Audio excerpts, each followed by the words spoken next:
That case अपनी salary का 5 से 10% लगाओ मंथली।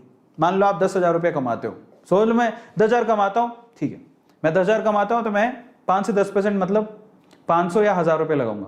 1 लाख कमाता हूँ, 50,000 कमाता हूँ, जितना भी कमाते हो 5 से 10% लगाओ, ठीक है। और मैं रेकमेंड करता हूं अगर आपको लगता है ज्यादा खर्चे नहीं है तो आप 20% भी लगा सकते हो। आप पे ज्यादा जिम्मेदारियां नहीं है, आपको ज्यादा खर्चे नहीं तो 20% तक आप जा सकते हो, लेकिन 20% से ऊपर मत लगाना, ठीक है। तो अपनी कमाई का 20% मैक्सिमम आप शेयर मार्केट में इन्वेस्ट कर सकते हो, ठीक है। तो आप ध्यान रखना। और ये 10 से 15 साल मतलब कैलकुलेटर में आप कैलकुलेट करना, SIP कैलकुलेटर मिल जाएगा, ये आपको करोड़पति बना सकती है। ये जो इन्वेस्टमेंट है आपके मतलब आप अपनी जो बुढ़ापा है वो शान से जियोगे। 50 साल बाद की जिंदगी अच्छी जी जाओगे, 40 साल बाद की जिंदगी बहुत अच्छी हो जाएगी। You have the money in your pocket, फिर आपको भागना नहीं पड़ेगा। आ रहा है समझ में? ये वो इन्वेस्टमेंट का प्लान है, लेकिन फंडामेंटली स्ट्रॉन्ग कंपनी पे लगाना जिस पे आपको भरोसा हो, आपकी रिसर्च, बस इतना ध्यान रखना। ये SIP से आप खुद भी कैलकुलेट कर सकते हो। गूगल पे जाओगे, SIP कैलकुलेटर लिखना, ठीक है। आप उसमें पूछेगा कि कितना अमाउंट इन्वेस्ट कर रहे हो और ठीक है, फिर आपकी कितनी वेल्थ हो जाएगी, SIP कैलकुलेट कर सकते हो। ये कैलकुलेटर अवेलेबल है गूगल पे, आप जाके रिसर्च करना, आपको मिल जाएगा, ठीक है। सो इसी बिहाफ पे मैं आपको रिटर्न बोल रहा हूं, ठीक है। तो जितना ज्यादा SIP का मतलब क्या होता है, सिस्टमेटिक इन्वेस्टमेंट प्लान। आप धीरे धीरे धीरे करके क्या करते हो, मैंने आपको क्या बोला, हर साल मैं इतना इन्वेस्ट करूंगा। सिस्टमेटिकल प्लान अगर आप करते हो अपनी इन्वेस्टमेंट का तो आपको बहुत अच्छे रिटर्न मिलते हैं और लोगों ने कमाया भी है पैसा। चौथा सवाल, how to invest in stock market. Stock market में इन्वेस्ट कैसे करना है? सिंपल सी बात है, आपको क्या चाहिए, सबसे पहले तो आपके पास पैन कार्ड होना चाहिए, फिर आपके पास आधार कार्ड, दूसरी चीज आधार कार्ड होना चाहिए, फिर आपके पास खुद का बैंक अकाउंट होना चाहिए, खुद का। तो आपके पास 3 चीजें होनी चाहिए, पैन कार्ड, आधार कार्ड, बैंक अकाउंट। अगर आपके पास है खुद का बैंक में अकाउंट तो हो गई, फिर उससे आप डीमेट अकाउंट खुलवाइए। अगर आपके पास ये 3 चीज हैं, आप उसके बाद सिंपल आपको काम करना है, आपको you have to open the demat account. कोई भी आप स्टॉक्स पे क्लिक करने हैं, लिंक डिस्क्रिप्शन बॉक्स में गिवन है। एंजल्स अपस्टॉक्स बहुत अच्छे हैं, अपस्टॉक्स तो मेरा रिकमेंडेड है, मैं खुद कहता हूं कि आप अपस्टॉक्स में खुलाओ। बहुत 200-250 रुपए की फीस लेता है, लेकिन रेफर एंड अर्न में 600 रुपए दे देता है। अगर आप किसी को रेकमेंड करोगे तो 600 रुपए मिल जाएंगे आपको, तो वो पैसा कहीं नहीं जाता, वो सिर्फ आपकी उसके लिए है कि भाई आप कितने ईमानदार हो चीजों के लिए, दैट्स इट। 200-250 रुपए फीस है और एंजल्स में तो वो भी नहीं है। तो आप सीधे जाके वेब पे क्लिक करो, लिंक पे अपना डिटेल एंटर करो, उसके बाद आपके आधार और पैन की कॉपी आपके पास होनी चाहिए, ई कॉपी, उसको अपलोड करना पड़ता है। आधार से OTP आएगा, मोबाइल कनेक्टेड होना चाहिए आधार से, और फाइनली 48 से 72 घंटे में आपका अकाउंट खुल जाता है। उसके बाद आप इन्वेस्ट शुरू कर सकते हो, इन्वेस्टमेंट। इसका लिंक डिस्क्रिप्शन बॉक्स में गिवन है। मैं आपसे रेकमेंड करूंगा कि आप अपस्टॉक्स का खुलाना, लिंक डिस्क्रिप्शन बॉक्स में गिवन है, लेकिन आप एंजल्स में खुला सकते हो, आपकी मर्जी है, but both are good, but Upstox is really good, ठीक है। 5वां सवाल जो दिमाग में आता है वो क्या, why people are afraid of stock market. Stock market से लोग इतने डरे डरे क्यों रहते हैं? कारण क्या है? कारण है बहुत सारे लोग, देखो सबसे बड़ी प्रॉब्लम जो थी ना, ये जितने भी स्कैम आए, 1992 स्कैम, उससे पहले भी कोई स्कैम, उसके बाद भी कोई स्कैम, हर्षद मेहता स्कैम है ना जो 1992 स्कैम है, और भी स्कैम आए थे। उन स्कैम्स की वजह से लोग ना, एक हवा बैठा हुआ है आम लोगों के बीच में कि ये बहुत रिस्की है, ठीक है। लेकिन देखो जब स्कैम हुआ तब तक गवर्नमेंट को समझ में आया कि हमारी पॉलिसीज ठीक नहीं है, उन्होंने अपनी पॉलिसी रिवाइंड की, समझ रहे हो, और उनको दुरुस्त भी किया। तो ये बड़े बड़े स्कैम, ऐसा नहीं था कि स्कैम हो गए कुछ कर नहीं पाया कोई, नहीं। जब स्कैम हुए, कमेटी बैठी, लोगों ने करेक्शन करी, गलतियां होती तभी तो करेक्शन होंगी, तो लोगों, गवर्नमेंट ने करेक्शन करी। आज अब आप एक ऑर्गेनाइजेशन है गवर्नमेंट की, सेबी, वो बैठी है बीच में, किसी को आपका पैसा खाने नहीं देगी, इतनी स्ट्रांग है। थोड़ा सा भी कोई गड़बड़ करता है ना, वाट लग जाती है उनकी। आज बहुत fundamentally, I mean what I should say, एक रेगुलेटरी है सेबी, वो इतनी स्ट्रांग है, ठीक है, ऑलमोस्ट गलतियां ना के बराबर होती, ठीक है। तो आप डोंट वरी, आपका पैसा कहीं नहीं जाने वाला। जो ये डीमेट अकाउंट खुलवा रहे हो, ये सिर्फ मिडिल मैन है। आप जब शेयर खरीदते हो तो एक डिपॉजिटरी होती है, उसके पास आपके शेयर रखे होते हैं, आप उसको कभी भी क्लेम कर सकते हो, वो आपका शेयर है, आपके नाम से खरीदा गया है, कोई उसे क्लेम नहीं कर सकता, तो डोंट वरी।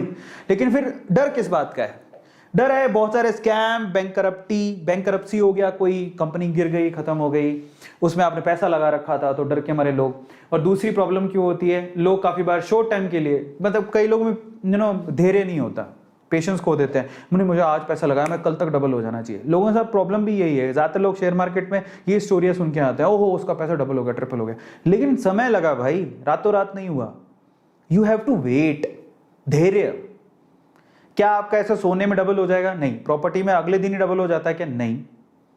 समझ में आता है? वो अलग बात है, कभी कभार आपका लक फैक्टर काम कर जाता है, पता लगा कि जो चीज़ आपने आप खरीदी उसका भाव जस्ट डबल हो गया, गिर भी जाता है, डबल भी हो जाता है, लेकिन वो बहुत रेयर केस में होता है।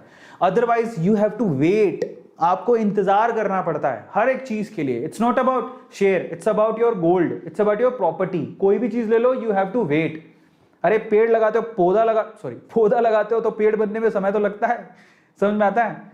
ऐसे तो नहीं रातों रात पौधा लगाया। आपको पता है बंबू, जिसके लिए बोलते हैं बंबू का जो चाइनीज वो जो बंबू का पौधा होता है, ऐसे दिखता है कि 24 घंटे में वो ऊपर तक चला जाता है भाई साहब, लेकिन वो भी पता होना चाहिए कि उसको बीज को जमीन की धरती की जो मिट्टी फाड़ के बाहर निकलने में 9 साल लग जाते हैं। तो कोई भी चीज ना इंस्टेंटली नहीं होती है, यू हैव टू वेट। और शॉर्ट टाइम के लिए कोई पैसा लगाता है, फिर वो सोचता है मेरा लॉस हो गया, गलती आपकी, आप शॉर्ट टाइम के लिए क्यों लगा रहे हो? कभी कभार क्या करते हैं लोग, बहुत ज्यादा पैसा लगा देते हैं, ये भी एक प्रॉब्लमेटिक। ज्यादा पैसा, इतना ज्यादा पैसा मत लगाओ इसमें टेंशन हो जाए। 20% घना ही, आपकी इनकम का 20% इज मोर देन सफिशिएंट, इससे ज्यादा पैसा मत लगाओ, ठीक है? और दूसरा, ऐसी कंपनी में पैसा लगा देते हैं जो कि जिसके फंडामेंटल आपको पता नहीं है, पेनी स्टॉक्स हैं, कोई मालूम नहीं है वो कंपनी कैसा परफॉर्म करेगी, किसी ने बता दिया, आपने लगा दी, रिसर्च भी नहीं करी। और एक ही कंपनी में पैसा लगाने भी गलती होती है, बहुत लोग एक ही कंपनी में पैसा लगा देते हैं, वो भी गलत बात है। समझ में आ गया? तो इन वजह से लोगों में डर होता है, क्योंकि यहां से लोग पैसा गवाते हैं, बैंक करप्सी की वजह से लोग पैसा, मतलब कोई कंपनी बैंक करप्ट हो गई, गया पैसा। शॉर्ट टाइम के लिए लगाओगे तो गया पैसा। एक ही कंपनी में पैसा लगाना बिल्कुल गलत बात है, वो कंपनी डूब गई तो गया पैसा। या ज्यादा अमाउंट लगाना वो भी गलत बात है, 20% लगाना चाहिए। और उसके अलावा पुअर रिसर्च होगी तो आप वैसे ही जाओगे। तो आपकी रिसर्च अच्छी होनी चाहिए कंपनी को लेके, समझ में आता है? तब आप सेफ रहोगे, अदरवाइज ही सेफ नहीं है। सिंपल सी बात है, ठीक है? और ऐसी किस चीज की गारंटी ले सकते हो? आपने इंजीनियरिंग, मैंने इंजीनियरिंग करी, क्या निकल रहा है इंजीनियरिंग का? कुछ नहीं। आप, बहुत सारे लोग ऐसे हैं जो पढ़ाई कर रहे हैं उससे रिलेटेड काम ही नहीं कर रहे। सो आप ये मत सोचो कि जो आप काम कर रहे हो उससे आपको आउटपुट मिल ही जाएगा, ऐसा कुछ नहीं है। फाइनली छठा सवाल, can I invest even without the commerce background? इसका जवाब तो मैं आपको दे ही चुका हूं। कॉमन मैन जिसको थोड़ी बहुत भी समझ है वो पैसा लगा सकता है। मैंने आपको एग्जांपल बताया था, there is a CA, there is a doctor. Doctor की इन्वेस्टमेंट से ज्यादा पैसा आया क्योंकि उसने फंडामेंटली चीजों पर ध्यान दिया।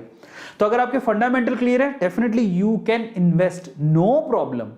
बस सिंपल सी बात याद रखो, you have a demat account, that's fine.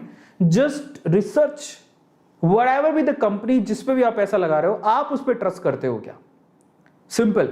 और आपका ट्रस्ट किस चीज पे होगा पता है? सिंपल है यार। आप आज अगर आपको मोबाइल भी खरीदना हो तो आप सबसे ज्यादा ट्रस्ट किस कंपनी में करोगे? बताओ। आप, मैं आपसे सवाल पूछता हूं चैट सेक्शन में। चलो आज ना आपके एक बहुत बढ़िया सा क्विज है, मैं आप लोगों से आज सवाल पूछूंगा और आप लोगों को चैट में जवाब देना है। Chats are open. चैट्स मेरे काम नहीं कर रहे हैं तो मैं जरा दूसरे वाले थे चैट खोल लेता हूं, रुको। तो मैं आप लोगों से ना आज फंडामेंटली सवाल पूछता हूं और आप लोग मुझे जवाब देना उसका, ठीक है? आप ही लोग मुझे जवाब दोगे, चैट सेक्शन में आप लोग आंसर करोगे। यही चैट्स में खोल लेता हूं। चलो finally open this chat, okay. हाँ, तो मैं आपके चैट्स खोल रहा हूं, पॉप आउट चैट्स, अमेजिंग। मैं आपसे सवाल पूछता हूं, आप ये देखो लोगों ने लिख भी दिया, ठीक है? जरा समझो। मैंने आपको बोला अगर आपको मोबाइल खरीदना है तो आप कौन सी कंपनी का खरीदोगे? लोगों ने बोला सबसे ज्यादा ट्रस्ट। देखो पैसों की बात नहीं आएगी यहां पर, पैसों की बात नहीं आएगी, आपका ट्रस्ट किस कंपनी पे है वो। अगर आपके सामने, मान लो मैं आपके सामने एग्जांपल है, सिर्फ मान लो के लिए एग्जांपल है, आपके सामने 3 कंपनी के मोबाइल रखे हैं और आपको बोला कि इनमें से कोई मोबाइल खरीदना चाहो तो कौन सा खरीदोगे? आपके सामने एप्पल का मोबाइल है, सैमसंग का मोबाइल है, ठीक है, और फिर आपके पास Xiaomi का मोबाइल है, कौन सा खरीदोगे? सबसे ट्रस्ट किस पे करोगे? आपको मालूम पड़ जाएगा। चलो ये तो चलो ऐसी कंपनीज है जो कि लिस्टेड भी नहीं है इंडियन मार्केट में। अपन दूसरी वाली चीज पकड़ते हैं, ठीक है? सेकंड चीज पकड़ते हैं और आप लोग इसका जवाब दोगे सबके सब, ठीक है? सेकंड सवाल पूछता हूं, I'll ask a second question. रुको, मैं यहीं पे आपका सेकंड सवाल पूछता हूं। मेरा सवाल ये है, अब मैं आपको ऑप्शन दूंगा अच्छा खासा, ठीक है? सेकंड क्वेश्चन, ध्यान से समझना आप लोग, मेरी बात बिल्कुल परफेक्टली आप लोग आंसर करोगे, ठीक है? सेकंड चीज को पकड़ते हैं, आपका ट्रस्ट फैक्टर देखते हैं। अगर मैं आप लोगों से बोलूं, ठीक है, कि आपको क्या खरीदनी है? 2 व्हीलर खरीदनी है। 2 व्हीलर क्या खरीदनी है? 2 व्हीलर। आप कौन सी कंपनी की खरीदोगे?